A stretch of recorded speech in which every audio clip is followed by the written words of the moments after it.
Hello everybody, welcome back to From Rhythm to Algorithm. We are coming to a conclusion of this series because we are almost done with integrating sensorality into known ontology. What is sensorality? It's a collection of syllables.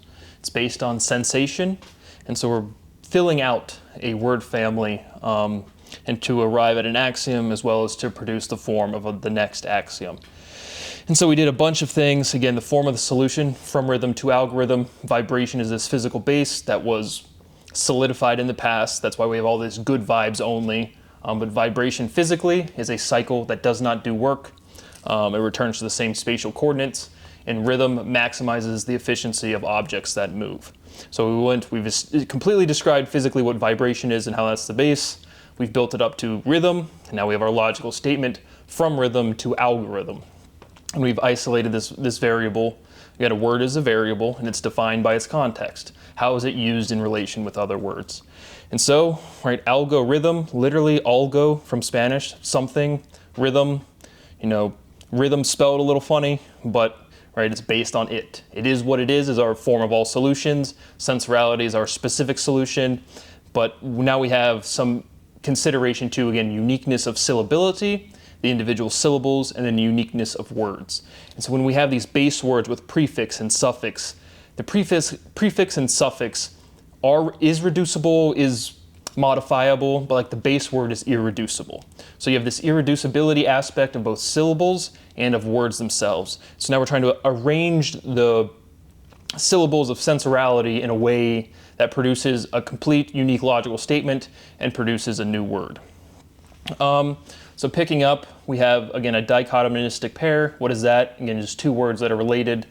Algorithmicality and thematicality, right? The basis of mathematics is thematics.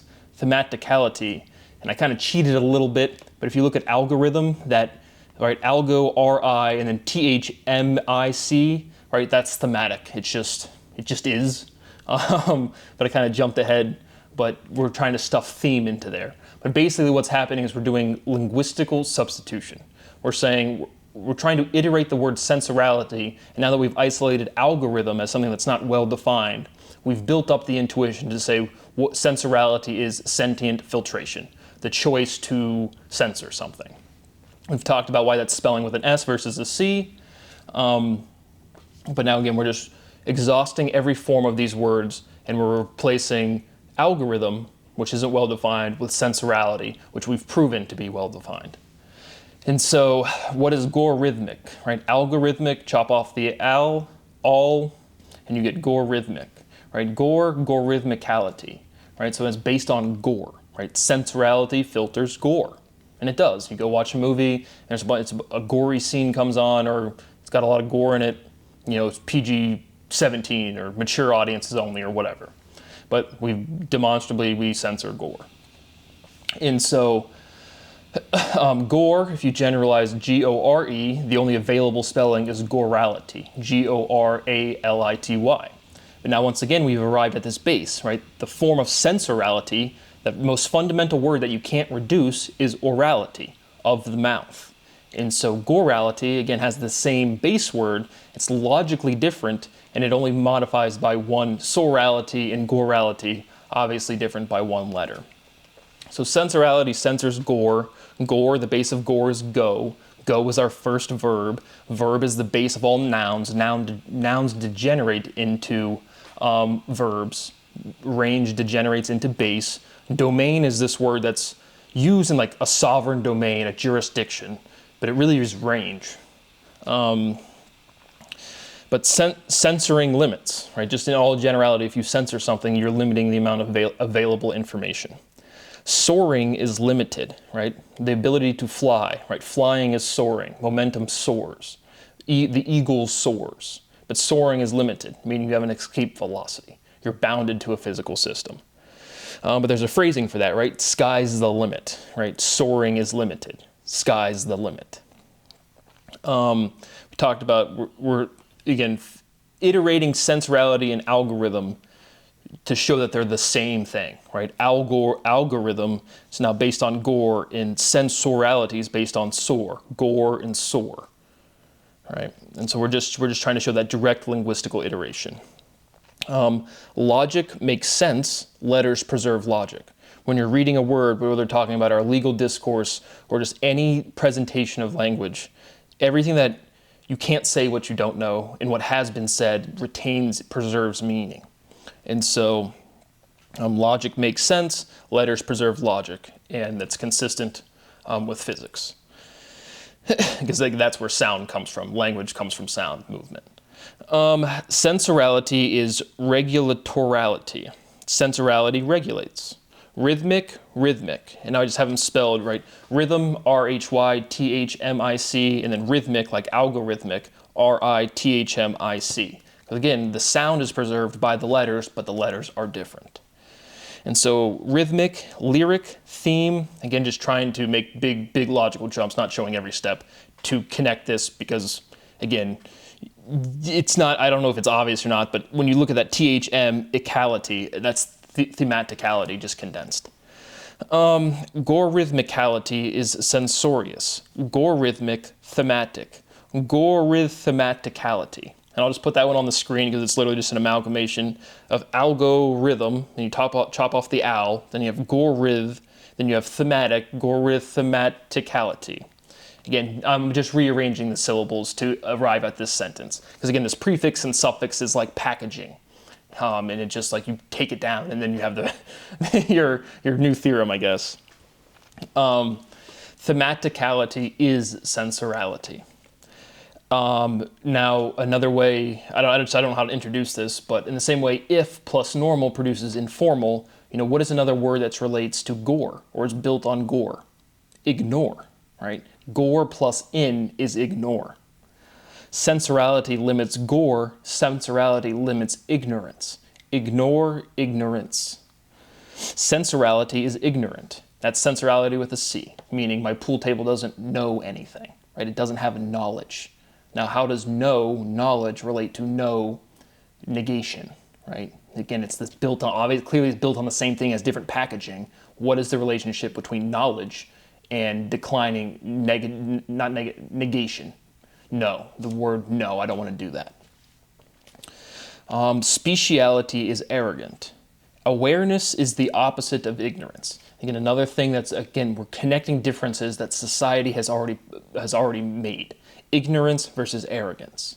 Ignorance is never a problem, simply the state of not knowing something. Arrogance, confidently not knowing something, is always a problem. Awareness is the opposite of ignorance. What is the relationship of awareness and knowledge?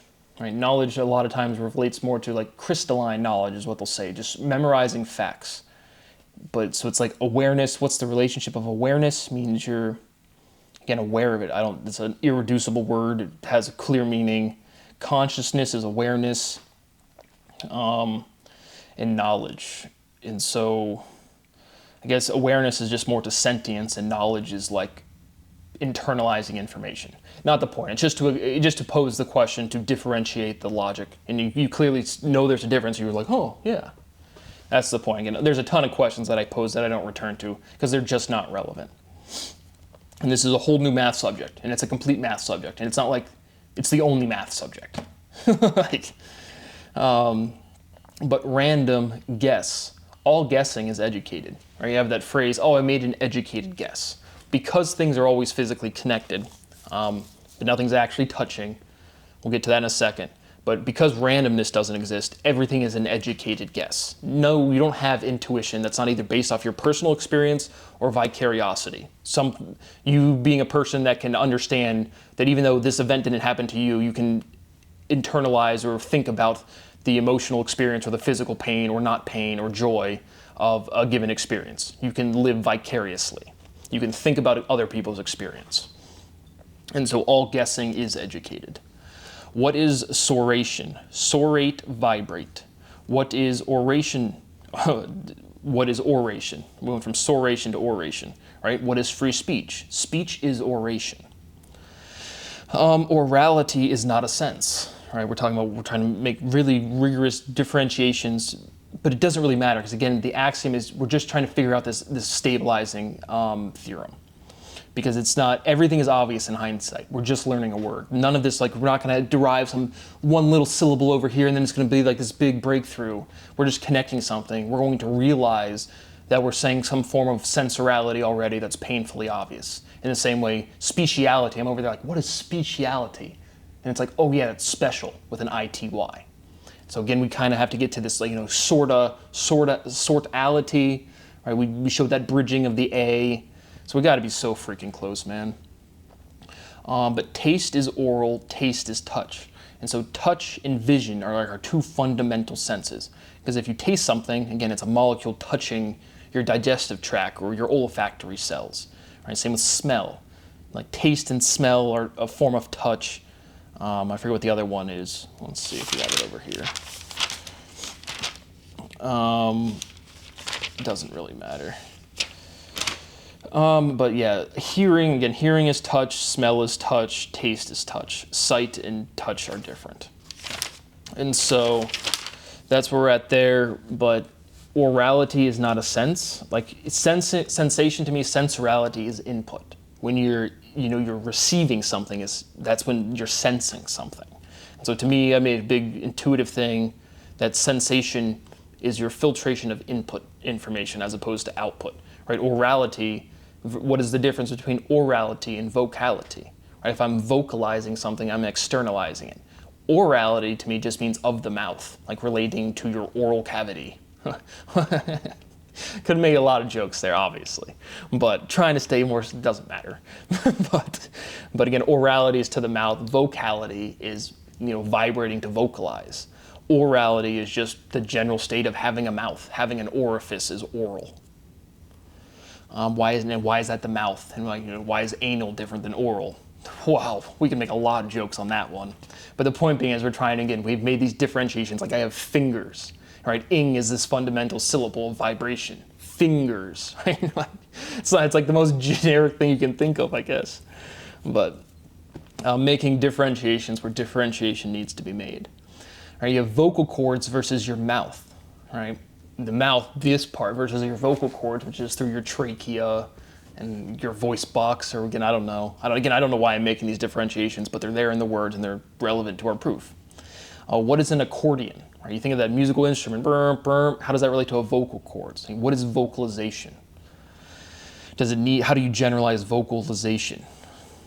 Is it just vibration in general? Because then vibrations are fundamental physical base. Rhythm is the most relevant physical principle of our three. And we're trying to put this all together into one big proof where you can just see a single theorem and it encapsulates all of this logic. Connection is relationship. Because we made everything is connected, but nothing is touching. That is our first principle, and that is fundamentally true. Go ask the Sistine Chapel.